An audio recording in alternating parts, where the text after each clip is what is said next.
Hi, my name is Eric Latender, and I am author of the book, The Amazing Dog Training Man. And in this video, I think I'm going to upset a few people because I'm going to talk about the movie Les Miserables and the secret dog training lesson that I learned from this movie. But I think I'm going to upset a lot of people because everybody just loves this movie. And if I'm going to be completely 100% honest with you, I could not stand it. The entire movie was so boring to me. And it's not that I have anything against musicals, it's just that it was so boring watching everybody sing every single line of the movie. I couldn't stand it. But what happened was is that every Wednesday, my wife and I, we love going to the movies, and we try to do that once a week. And look, there's a picture of my wife and her little dog Martini.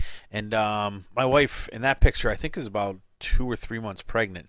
And when we went to the movies the other day, she's 9 months pregnant. So she said to me, can we go see Les Miserables? And even though I didn't want to see it, her being 9 months pregnant, what was I going to do? Say, no, we're going to see, some slasher movie.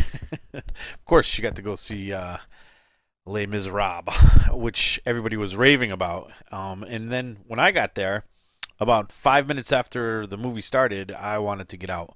And I started thinking about all these different things that I could do, like maybe stick a key in my eye or stab my leg with a pen, anything to get out of this movie. It was that bad to me, personally. But the good part of all of this is that there was a little lesson, secret lesson that I learned while I was watching this. And if there's one thing we've learned from the great Napoleon Hill is that in every adversity, every failure, every heartache, and every bad movie carries with it the seed of an equal or greater benefit.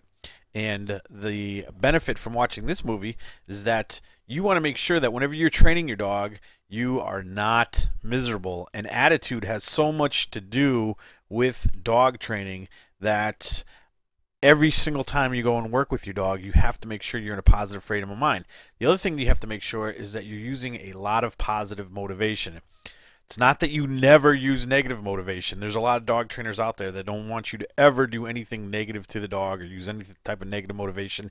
And that's just not realistic. There's going to be times when negative motivation will work in certain situations. But overall, you want to make sure that you're using a lot of positive reinforcement, a lot of positive methods, because what that does is it makes for a much happier dog and it's a much happier trainer. So when I work with a dog, I use a lot of positive reinforcement, whether it's food, toys, praise.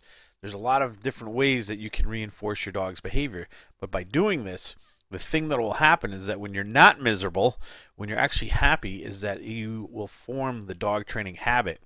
And if you can make training your dog a little bit of a habit where you spend 5 to 10 minutes a day working with your dog, you're going to have a much happier, much more stable, and a much better trained dog than, trying to fit in an hour once a week or a half hour twice a week. It's much better to train in short sessions, even just 5 to 10 minutes a day. So by following that, by making sure you're not miserable, by using positive motivation, you will be much more successful training your dog. And if you need some help training your dog, you can check out my free ebook, which is 101 Ways to Improve Your Dog's Behavior. All you have to do is go to AmazingDogTrainingMan.com. Thanks for watching this video, and good luck training your dog.